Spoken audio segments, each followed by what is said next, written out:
Hari ini, Danantara akan mulai berperan aktif sebagai peserta pasar modal Indonesia. Investasi Danantara akan dilakukan melalui manajer investasi yang ditunjuk. CIO Danantara Pandu Syahrir menyebut, tahun ini dana Danantara setengahnya akan masuk ke public market. Pandu pun pastikan sebagian besar diantaranya akan masuk ke pasar Indonesia. Jadi memang strategi awal kita 6 bulan ke depan ini kita melalui manajer investasi. Memang tidak langsung, ini kenapa? Karena kami juga ingin crowd in para pemain yang ada. Dan jumlahnya memang signifikan, tapi ya kita juga membeli arahan dari kami kepada manajer-manajer investasi yang kami tunjuk. Tolong dibeli saham yang memiliki good growth, good fundamental, good liquidity. Itu juga sangat penting dan juga make sure it has good cash flow. Sejumlah pakar ekonomi pun buka suara terkait kondisi ekonomi Indonesia saat ini. Salah satunya mantan Gubernur Bank Indonesia, sekaligus Board of Advisor Prasasti Institute Burhanuddin Abdullah. Ekonomi Indonesia menunjukkan gejala inersia yang kuat yang disebabkan oleh faktor-faktor struktural, birokrasi kita, dan mungkin psikologis.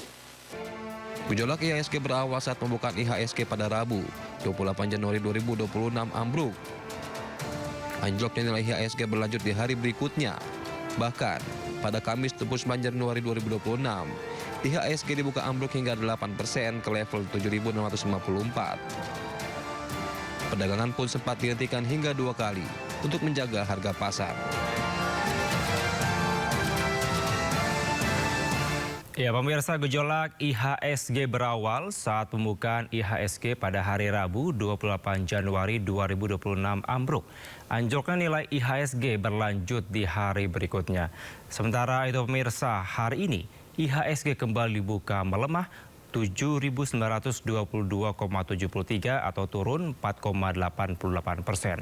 IHSG pun terus bergerak turun dan pemirsa untuk membahasnya lebih dalam telah bergabung bersama kami ada Aset Manajemen MNC Dimas Aditya Aryadi. Baik, Pak Adit, ini IHSG kembali dibuka melemah signifikan pada level 8 ribuan pada tadi pagi. Sebenarnya apa yang terjadi di pasar saham Indonesia, Pak? Baik, mungkin sore ini melemah. Di penutupan sesi 2 melemah 4,88% ya, Mas ya. Jadi saat ini di level 7.922,73 ya gitu. Jadi memang penyebab utamanya setelah di minggu lalu di tanggal 27-28 Januari 2026 itu memang peringatan dan tindakan dari MSCI, Morgan Stanley Capital International, di mana memang mereka melihat ada penangguhan penyesuaian indeks untuk saham-saham yang ada di Indonesia. Karena memang problem dari MSCI adalah mereka butuh adanya transparansi dari struktur kepemilikan dan juga free float data. Itu yang mereka minta dari otoritas kita dan juga SRO ya, Bursa Efek dan sebagainya. Nah, seharusnya di bulan Februari ini mereka udah lakukan penyesuaian indeks itu, mana saham-saham Indonesia yang masuk ke dalam MSCI gitu. Pada saat mereka lakukan penangguhan, ini berdampak investor khawatir bahwasannya adanya penurunan status pasar. Penurunan status pasar di sini, saat ini Indonesia status pasarnya emerging market. Dikhawatirkan masuk ke frontier market. Jadi itu berdampak ada, kita bilang seperti downgrade gitu ya. Nah ini membuat aksi institusi ataupun asing melakukan net sales ya, penjualan. Kalau data yang kami berhasil input itu kurang lebih hampir 15 triliun ya. Asing itu melakukan keluar ya dari market saham di Indonesia. Itu kurang lebihnya seperti itu, Mas. Itu penyebab utamanya yang terjadi di minggu lalu ya. Dan masih terus berdampak pada hari ini. Baik, Pak Adit, ini selain perhatian dari MSCI, apakah ada faktor-faktor lain yang sekiranya ini berkontribusi dalam menurunnya pembukaan IHSG tadi pagi? Ya, yang kedua untuk yang hari ini itu adalah sentimen global ya. Kita lihat sama-sama tahu bahwasannya Gubernur The Fed, Kevin Warsh, saat ini sudah terpilih nih jadi Gubernur The Fed di Amerika. Nah, patut diduga Kevin Warsh ini punya kebijakan yang hawkish biasanya. Hawkish itu biasanya pengetatan dalam artian beliau akan mempertahankan nilai tukar dari suku bunganya di Amerika, Fed rate-nya mereka mempertahankan kalau berdasarkan historical ya. Hal itu menyebabkan memang sehingga dampaknya adalah US dollar itu biasanya menguat mata uangnya dan mungkin hari ini emas ditutup akan melemah.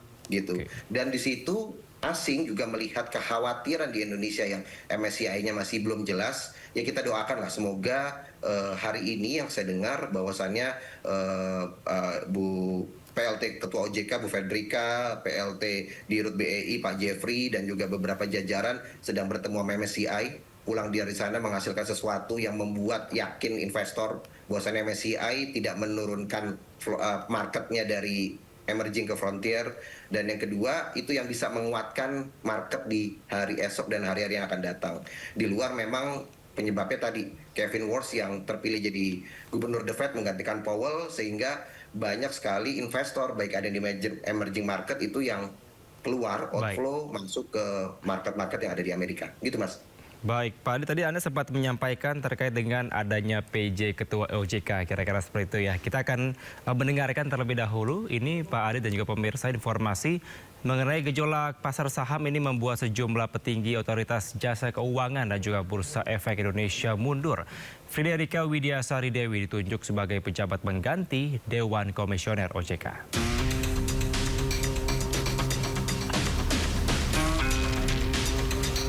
Penunjukan ini ditetapkan dalam rapat Dewan Komisioner OJK. Sebelumnya, Friederike Widiasari Dewi menjabat sebagai Kepala Eksekutif Pengawas Perilaku Pelaku Usaha Jasa Keuangan, Edukasi dan juga Perlindungan Konsumen. Friederike menggantikan Ketua Dewan Komisioner OJK Mahendra Siregar yang sebelumnya mengundurkan diri bersama 3 pejabat OJK lainnya.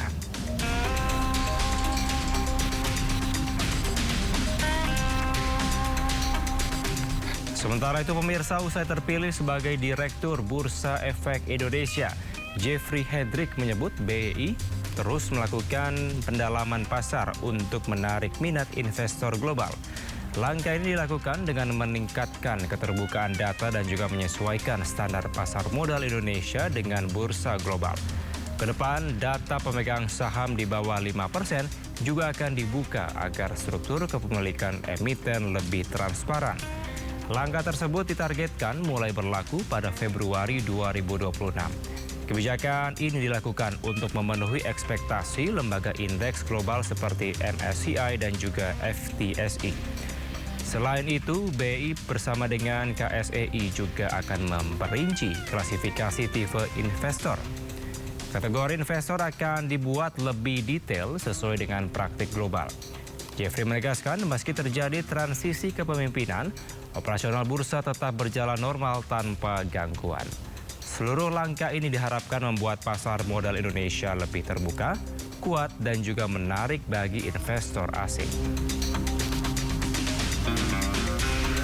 Kami lakukan untuk melakukan pendalaman dari sisi demand khususnya agar lebih banyak lagi investor asing masuk dengan penambahan bobot Indonesia di dalam konstituen indeks global. Antara lain adalah tadi juga sudah disampaikan, kami SRO akan meningkatkan disclosure, melengkapi disclosure yang sudah kami sampaikan kepada publik melalui website Bursa Efek Indonesia di awal Januari kemarin. Kami akan meningkatkan lagi disclosure data kepemilikan saham secara lebih granular, termasuk untuk data kepemilikan saham atau shareholders name di bawah 5%, sehingga akan setara dengan bursa-bursa global lainnya.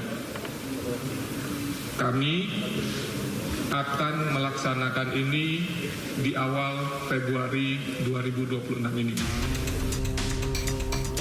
Baik, Pak Adit, kalau Anda melihat dari sentimen politik dan juga ekonomi domestik ini, terpilihnya Dirut Jeffrey sebagai Dirut dari BI, ini apakah berdampak luas dari harga saham saat ini? Kalau kita melihat market di hari ini, belum Mas. Bukan tidak ya, tapi mungkin belum. Karena memang yang ditunggu market itu bukan siapa pengganti dari Dirut BEI yang sebelumnya. Tapi bagaimana SRO dan juga OJK melakukan meeting dengan MSCI dan juga memastikan bahwasannya MSCI ini tidak melakukan downgrade ke frontier. Itu yang ditunggu sama market. Dan langkah-langkah apa? Kalau yang tadi kita dengar di berita, benar bahwasannya apa yang dilakukan baik dari itu yang diminta sama MSCI, keterbukaan kepemilikan free float-nya diturunkan, jadi seperti bursa-bursa efek di negara lainnya. Kalau seandainya Indonesia bisa melakukan lobby dengan MSCI dan juga bisa memenuhi semua data yang diminta MSCI, MSCI sudah tidak menangguhkan lagi terhadap saham-saham di Indonesia, saya sih optimis ya, bahwasannya investor asing akan balik lagi masuk ke kita, terutama investor institusi. Ditambah lagi tadi ada statement dari CIO Danantara, Pak Pandu, bahwasannya menginstruksikan untuk beberapa aset manajemen ya, gitu yang ditunjukkan sebagian untuk masuk ke market khususnya saham. Karena memang kita sendiri lihat kita butuh ada anchor ya, anchor institusi yang besar yang ada di Indonesia gitu ya, yang secara kontinu masuk ke market saham tanpa mengandalkan investor asing ya. Jadi kita memang market kita ini, pasar modal kita harus kuat dari segi domestic market, itu kurang lebihnya Mas. Baik, tadi saya jadi tertarik dengan statement Anda, Pak Adit, terkait dengan keterbukaan kepemilikan saham di Indonesia. Apakah sampai dengan saat ini tidak transparan dengan kepemilikan saham ini? Mungkin singkat saja soal ini. Ya, menurut MSCI, iya. Menurut MSCI, iya. Karena mereka meminta itu keterbukaan atau free float keterbukaannya itu di bawah 5% ya, di level 1%-an itu sudah bisa dibuka datanya siapa yang memilikinya. Sedangkan di ketentuannya saat ini kan belum. Tapi saya rasa kalau itu dilakukan oleh SRO dan diamini sama MSCI, saya rasa semuanya akan oke-oke aja Mas. Dan akan kembali lagi market bullish kembali. Baik, Pak Adit, dengan situasi yang terjadi saat ini, kira-kira sektor apa yang paling tertekan? Sektor yang paling tertekan kita lihat dari perbankan ya. Kita lihat perbankan itu tertekan, juga cukup tertekan di sana, dan juga memang kita lihat sektor-sektor yang berbasis consumer ya. Kita lihat merata sih. Kalau kita lihat hampir semuanya merata. Lah penurunannya itu sampai ke level bawah 8.000 itu, penurunan hari ini 4,88% itu hampir merata di semua sektor. Padahal kalau kita lihat fundamentalnya, kita nggak lihat teknikalnya ya. Kita lihat fundamentalnya, saham-saham yang saat ini turun itu tidak siokianya seperti itu. Apabila kita objektif ya melihat fundamentalnya. Oke, lalu apa dampaknya untuk investor retail dan juga institusi, Pak Adit? Kemudian kira-kira apa strategi yang bisa dilakukan dari manajemen aset ini? Oke, kalau kami dari dari aset manajemen sendiri, kita melihat wait and see ya Pak ya. Kita wait and see, kita melihat keputusan ataupun press release yang mungkin dalam waktu dekat akan diberikan. Harapan kami SRO dan juga OJK akan melakukan konferensi pers gitu ya, ataupun perwakilan dari pemerintah hasil dari pertemuan dengan MSCI. Itu yang kami tunggu sih, kita masih wait and see. Apabila ada hasil yang cukup positif, di mana Februari ini SRO bisa memenuhi semua apa yang diminta oleh MSCI sudah boleh melakukan membuka lagi dan tidak menurunkan ke frontier ya, dari emerging tidak diturunkan ke frontier, itu ada statement dari MSCI, itu saat ini market akan masuk lagi. Dan kami melihat memang kedepannya sektor-sektor yang akan kuat justru malah dibalik. Dulu orang melihat banyak sekali sektor-sektor ataupun saham-saham yang berbasis konglomerasi dan sebagainya. Kalau kita lihat ke depan sepertinya balik lagi ke zaman awal lagi, orang akan melihat dari fundamental ya. Fundamental dan juga likuiditas, kapitalisasi market yang ada. Saya lihat ke depannya akan seperti itu. Oke, ini untuk selamatkan IHSG ini Presiden menaikkan adanya limit investasi dan juga dana pensiun. Ini tanggapan Anda seperti apa? Setuju. Itu sesuatu efektifkah yang menarik. Ini, Pak Adit? Gimana? Efektifkah ini? Efektif apabila yang diminta sama Pak Prabowo dijalankan oleh mereka. Karena kalau nggak salah yang saya dengar itu dinaikkan jadi 20% ya.